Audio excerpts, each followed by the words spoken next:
রাব্বুল আলামিন যার গুণ, যার প্রশংসা করার জন্যে 1 লাখ মতান্তরে 2,24,000 নবী রাসূল প্রেরণ করলেন এবং ক্ষেত্র তৈরি করলেন রাহমাতুল লিল আলামিনকে প্রেরণ করার। সেই রাহমাতুল লিল আলামিনের শুভ জন্মদিন কুল কায়নাতের জন্যে, যে কুল কায়নাত নূরে মুহাম্মদী থেকে সৃষ্টি হয়েছে এবং সৃষ্টি হওয়ার পরে অপেক্ষা করতেছিলেন সেই মূল সত্তা কবে আমাদের মাঝে আত্মপ্রকাশ লাভ করবেন।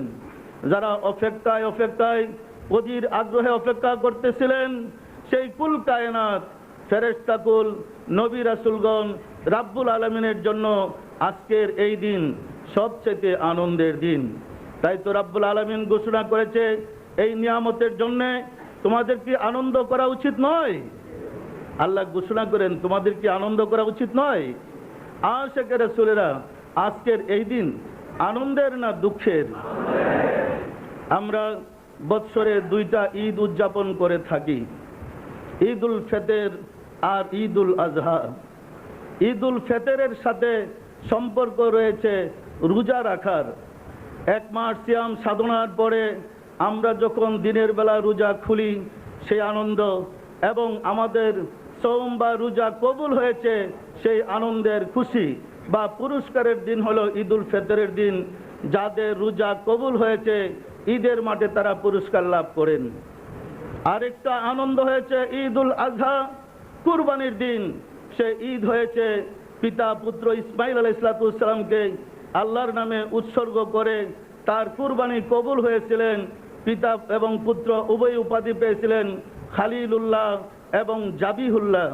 এই উপাধির কারণে ওনাদের জন্য চরম আনন্দ। তাদের শিরিবে যেহেতু আমাদের রাহমাতুল লিল আলামিন এসেছে এবং তা থেকে এই ঈদ আমাদের মাঝে স্থান পেয়েছে, ধুমধামের সাথে আমরা কুরবানি করি।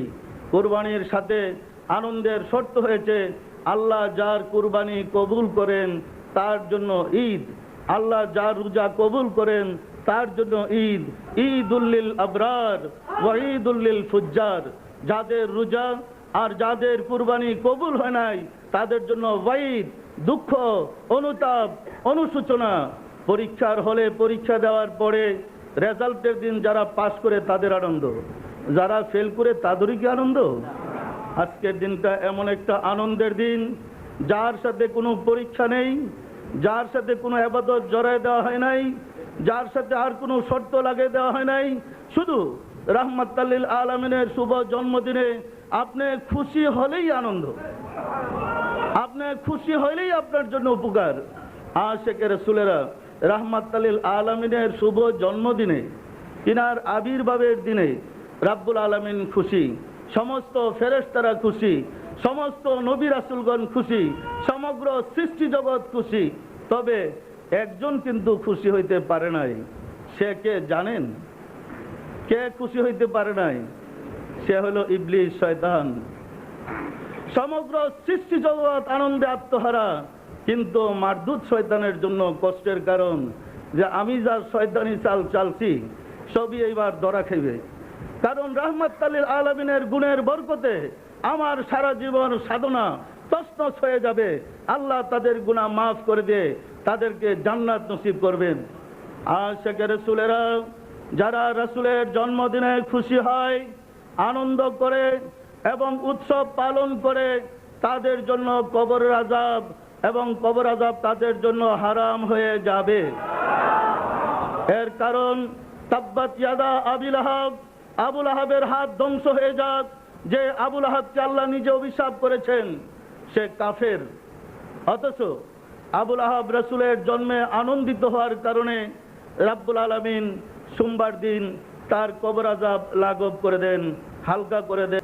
আবু লাহাব কাফের ছিল, তাকে আল্লাহ অভিশাপ করেছেন। সে যদি রাসূলের জন্মের খুশিতে তার কবর আযাব হালকা হয়ে যায়, আমরা তো কাফের নহি, আমরা তো আশিকে রাসূল, আমরা তো রাসূলের প্রেমিক, আমরা তো রাসূলকে ভালোবাসি। আমরা যদি রাসূলের জন্মদিনে ছেলে মেয়েদের নতুন জামা কাপড় কিনে দিয়ে ভালো খাবারের ব্যবস্থা করে আনন্দ করি, আমাদের কি কবর আযাব হতে পারে? আমাদের কবর আযাব হবে?